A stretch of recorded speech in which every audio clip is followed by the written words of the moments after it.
ये है दिल्ली दर्पण।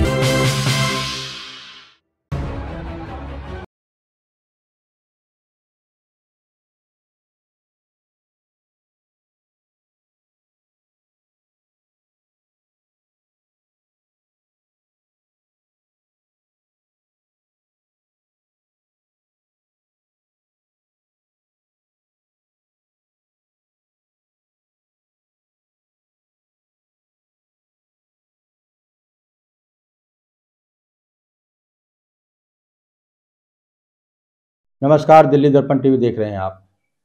मेयर चुनाव में जो हंगामा हुआ उसमें शायद आम आदमी पार्टी को पहले से इस बात का अंदाजा था कि एलजी कुछ खेल करने वाले हैं बीजेपी के इशारे पर। आपसी बातचीत के दौरान आम आदमी पार्टी में जो पूर्व नेता विपक्ष थे विकास गोयल, उन्होंने मेरे साथ भी इस बात को साझा किया था कि 3 जोन ऐसे होंगे जहां पर जो एलजी हैं वो बीजेपी के मनोनीत पार्षदों को नियुक्त करेंगे, और उन तीनों जोनों के नाम भी उन्होंने मुझे बता दिए थे। यानी आम आदमी पार्टी को इस बात का पूरा अंदेशा था कि मेयर चुनाव के अंदर आखिर क्या खेल होने वाला है। काफी हंगामा हुआ और अब सदन के बाद सड़क पर एक दूसरे पर आरोप प्रत्यारोप जारी हैं। हमारे साथ विकास गोयल हैं, आम आदमी पार्टी के नेता, जो पूर्व में नॉर्थ एमसीडी का जब ये हुआ करता था तो नेता विपक्ष थे। नेताजी, आप पहले आपको यकीन था कि अनुमान था कि इस तरह का कोई खेल एलजी करने वाले हैं बीजेपी के इशारे पे, तो कैसे लगा इस बात को? देखिए, अगर आप भारतीय जनता पार्टी के बैकग्राउंड में जाओगे तो हमेशा इन्होंने लोकतंत्र की धज्जियां उड़ाई है, संविधान की धज्जियां उड़ाई है। जनता का जो मैंडेट होता है, जहाँ पर ये जीत जाते हैं वहाँ ठीक है, जहाँ पर हार जाते हैं ये मैंडेट स्वीकार नहीं करते। इसका उदाहरण आपने मध्य प्रदेश में देखा, अपने महाराष्ट्र में देखा, इससे पहले आसाम में देखा, गोवा में यही हुआ। तो बीजेपी का, भारतीय जनता पार्टी का जो बैकग्राउंड रहा है हमेशा से वो रहा है। और आपको ध्यान होगा, जिस दिन एमसीडी के रिजल्ट आए थे, जनता ने क्लियर मैंडेट आम आदमी पार्टी को दिया। आम आदमी पार्टी की 134 सीटें आई, भारतीय जनता पार्टी की 104 सीटें आई। और 15 साल के शासन से त्रस्त होकर जो बीजेपी ने वहाँ भ्रष्टाचार किया, कूड़े के पहाड़ बना दिए, उससे त्रस्त होकर जनता ने आम आदमी पार्टी को चुना कि ताकि केजरीवाल जी के नेतृत्व में दिल्ली साफ सुथरी बन सके, दिल्ली विश्व स्तरीय शहर बन सके और एमसीडी काम समय से हो चुके। लेकिन आपको बिल्कुल ध्यान होगा, आपने भी कवर किया था, जिस टाइम एमसीडी के नतीजे आ रहे थे, एमसीडी के नतीजे आ गए थे, इनके बड़े बड़े नेता, चाहे वो एमपी हों चाहे इनके प्रवक्ता हों, सब दावा कर रहे थे कि नतीजे कुछ भी आए, मेयर तो हमारा ही बनेगा। तो ये चीज़ वहीं पर दिखा रही थी कि भारतीय जनता पार्टी अपनी हार को डाइजेस्ट नहीं कर पा रही और ये कोई भी साम दाम दंड भेद करके और कोई भी गड़बड़ी ये कर सकती है। तो जब ये गड़बड़ी कर सकती है तो आप एक बात को समझिए, एलजी साहब जो एक संवैधानिक पद पर बैठे हैं, पहली बात तो उनका अधिकार नहीं है नॉमिनेटेड मेंबर्स को मनोनीत करने का। ये जो कैबिनेट और दिल्ली सरकार भेजती है नाम, उन्हीं को आगे नोटिफाइड करती है। ये कैसी परंपरा है, नियम नहीं है ऐसा? नहीं, देखिए, परंपरा आज आप जब से 1957 का एक्ट है, जब से आज 65 साल हो गए, जब से जो दिल्ली में सरकार होती है वही नाम भेजती है और वही लोग बनाए जाते हैं। लेकिन एलजी साहब ने पूरी गवर्नमेंट को बाईपास करके ये मनोनीत पार्षद बनाए। उसके बाद 3 सिलेक्टेड जोन बनाए। अब 12 जोन है, कायदे से 12 जोन में से एक मेंबर बनाना चाहिए, 10 मेंबर बनाना चाहिए 12 जोन। पूरी दिल्ली का प्रतिनिधित्व होना चाहिए। पूरी दिल्ली का प्रतिनिधित्व होना चाहिए। लेकिन उन्होंने जानबूझ के क्या किया, 4 मेंबर बनाए नरेला में, 4 जोन में 4 मेंबर बनाए, सिविल लाइन जोन में 2 मेंबर बनाए, सेंट्रल जोन में। क्यों बनाए? ताकि ये किसी भी तरह वहाँ पर बैक दरवाजे से, जब जनता ने इनको मैंडेट नहीं दिया तो पिछले दरवाजे से किसी तरह वहाँ पर जोन की चेयरमैन पे, जोन के डिप्टी चेयरमैन पे और जो हर जोन से एक स्टैंडिंग कमेटी के लिए मेंबर जाता है उस पर कब्जा कर सके। तो यहीं पर भारतीय ये दिखता है कि एलजी साहब किस तरह भाजपा के कार्यकर्ता की काम कर रहे हैं। और जो 10 मनोनीत पार्षद बनाए गए, जबकि एमसीडी एक्ट में साफ साफ लिखा है कि जो 10 मनोनीत पार्षद बनाए जाएंगे वो अपनी फील्ड में एक्सपर्ट होने चाहिए, कोई शिक्षा में, कोई स्वास्थ्य में, और उनका एमसीडी का अनुभव होना चाहिए। लेकिन एलजी साहब ने जो 10 पार्षद बनाए, आप उनका बैकग्राउंड उठाकर देखोगे तो सब भारतीय जनता पार्टी के कार्यकर्ता हैं। कोई भारतीय जनता पार्टी का जिला अध्यक्ष है, कोई भारतीय जनता पार्टी के से पूर्व में चुनाव लड़ा हुआ है, तो कोई भारतीय जनता पार्टी किसान मोर्चे का अध्यक्ष है। तो जितने 10 मेंबर बने, सारे के सारे भारतीय जनता पार्टी के कार्यकर्ता हैं। और उसके बाद आप देखिए हाउस में इन्होंने क्या किया। हाउस में आज तक की परंपरा रही है, और परंपरा नहीं, आप खुद सोचिए, जिन लोगों को दिल्ली की जनता ने चुनकर भेजा है, जो चुनाव जीत कर गए हैं, उनकी शपथ नहीं हो रही। पहले उनकी शपथ हो रही है जिनको एलजी ने नॉमिनेट किया, जिसको दिल्ली की जनता ने एक वोट नहीं दिया। कि एलजी साहब ने भाजपा के 10 कार्यकर्ताओं को नॉमिनेट कर दिया, जबरदस्ती गैरकानूनी तरीके से पीठासीन अधिकारी अपना बनाया। आज तक का परंपरा रही है, एक चाहे वो राज्यसभा हो, चाहे लोकसभा हो, चाहे किसी राज्य की विधानसभा हो, जो पीठासीन अधिकारी बनाया जाता है। इन सब पे तो चर्चा हो चुकी है, अगर हो भी चुके हैं।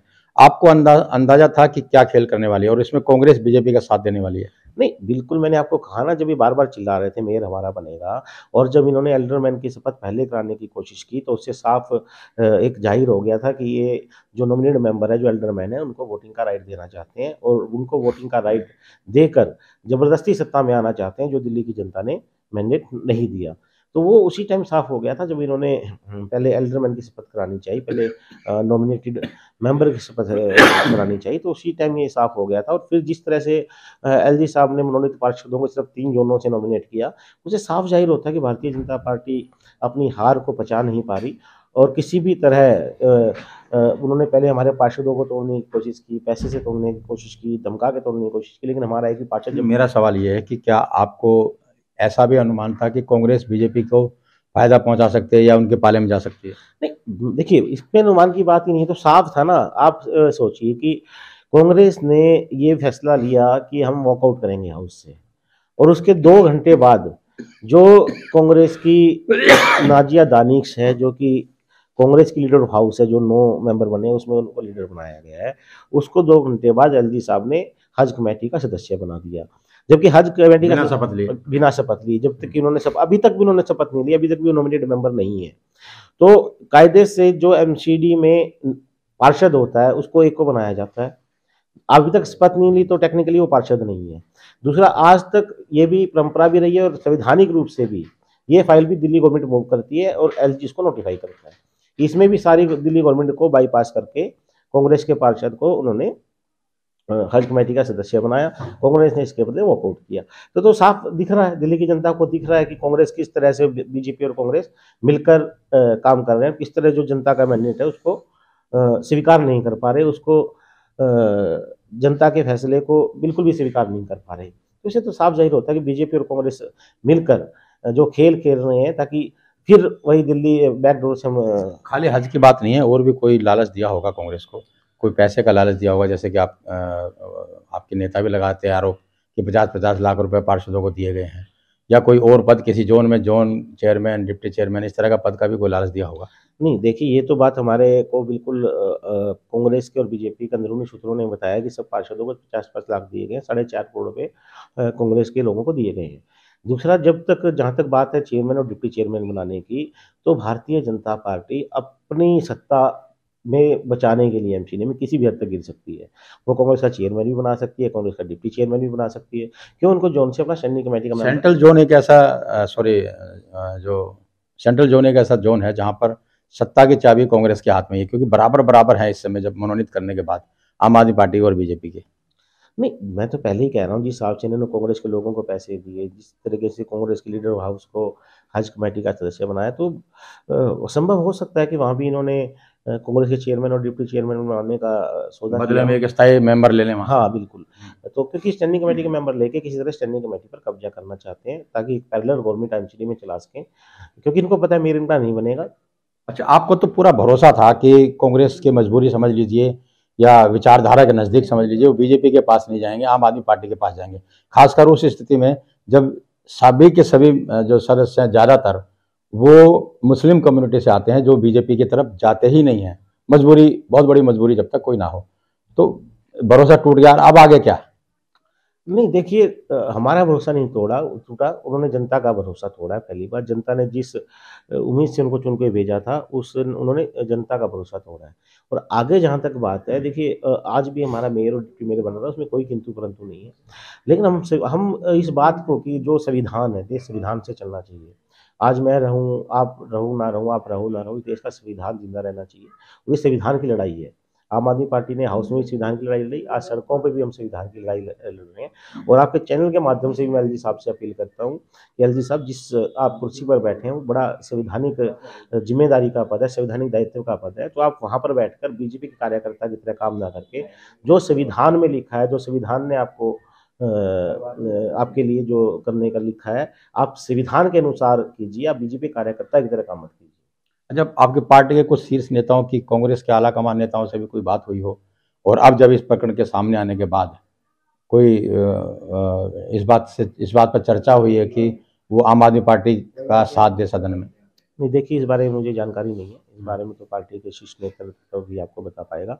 लेकिन जो साफ-साफ दिख रहा है, जिस तरीके से कांग्रेस और बीजेपी की सौदेबाजी साफ-साफ दिख रही है, जैसे उन्होंने हेल्थ कमेटी का सदस्य बनाया, तो उससे साफ ज़ाहिर होता है कि बीजेपी और कांग्रेस के बड़े नेताओं की बातचीत हुई है, सांठ-गांठ भी हुई है। वो साफ दिखाई देता है कि कांग्रेस और बीजेपी किस तरह जनता का भरोसा तोड़ रहे हैं। स्थायी समिति एक बहुत बड़ा चैलेंज है आपके लिए। जब उस स्थिति में जब कांग्रेस वॉकआउट कर रही है या फिर इनडायरेक्टली बीजेपी को सपोर्ट कर रही है, उसमें अंकगणित आपको लगता है कि कुछ जीत पाएंगे?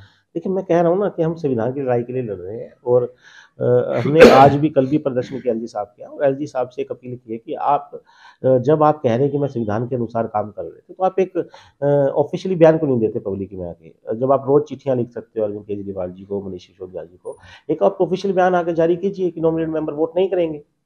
आप क्यों नहीं कर रहे? तो इसी से साफ जाहिर होता है ना कि दाल में काला है।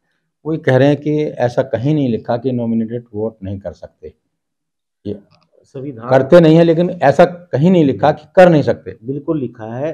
भारतीय संविधान की 243 आर धारा में स्पष्ट है कि किसी भी लोकल बॉडीज में नॉमिनेटेड मेंबर्स वोट नहीं करेंगे।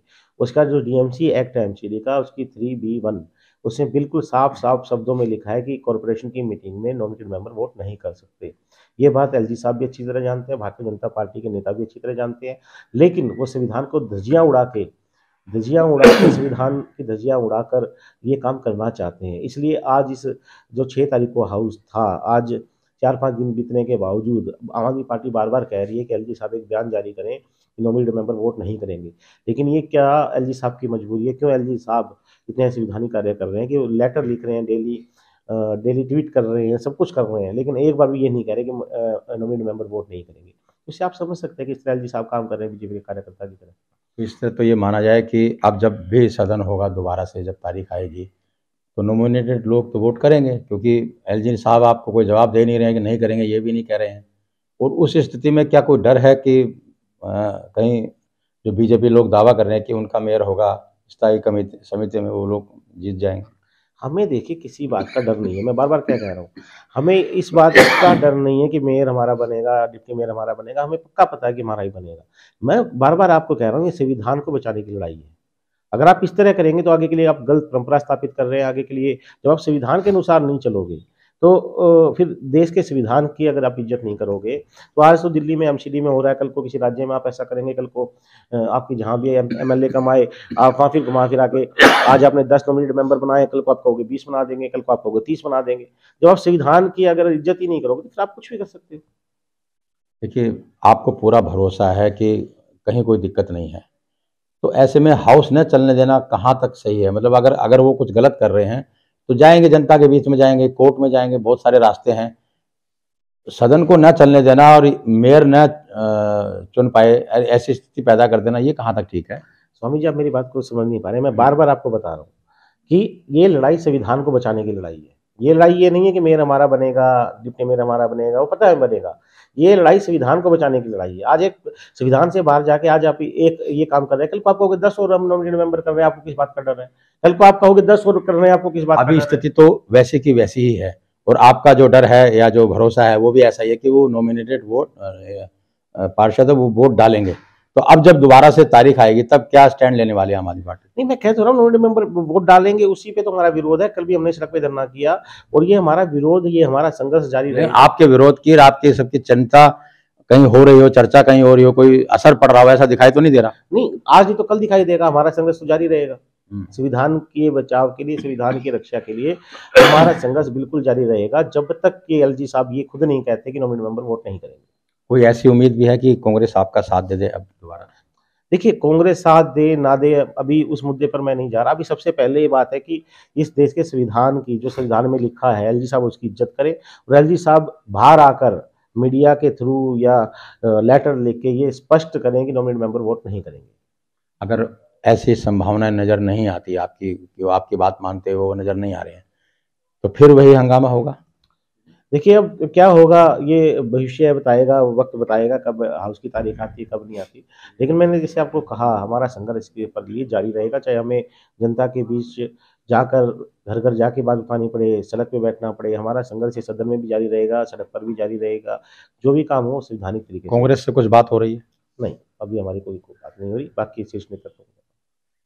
चलिए, बिल्कुल साफ साफ आरोप ये लगा रहे हैं कि एलजी साहब बीजेपी कार्यकर्ता की तरह काम कर रहे हैं और तमाम वो फैसले ले रहे हैं जिनसे बीजेपी को फायदा होता हो। लेकिन आने वाले समय में जब भी मेयर चुनाव के लिए फिर से हाउस की मीटिंग होगी, अभी तक ये क्लियर नहीं हुआ है कि जो नॉमिनेटेड सदस्य हैं सदन के, वो वोट डालेंगे या नहीं डालेंगे। अगर डालेंगे तो फिर क्या हंगामा होगा? क्या आम आदमी पार्टी अपना मेयर बना पाएगी? क्या स्थायी समिति में किसका कब्जा होगा? इस पर भी संशय बना हुआ है। और इस बीच कांग्रेस का क्या रुख रहेगा, ये भी बड़ा दिलचस्प होगा ये देखना भी, क्योंकि जिस तरह के आरोप लगाए जा रहे हैं कि बीजेपी और कांग्रेस में अंदरूनी साठगांठ हो गई है और जो वॉकआउट करने की बात लगातार कांग्रेस कह रही है, उसको भी इसी रूप में देखा जा रहा है। नतीजा क्या होता है आने वाले समय में साफ हो जाएगा। राजेंद्र स्वामी, दिल्ली दर्पण टीवी। लेटेस्ट खबरों के लिए सब्सक्राइब करें हमारा YouTube चैनल या फिर लॉग ऑन करें www.delhidarpantv.com। खबरों की कवरेज और विज्ञापनों के लिए संपर्क करें इस नंबर पर।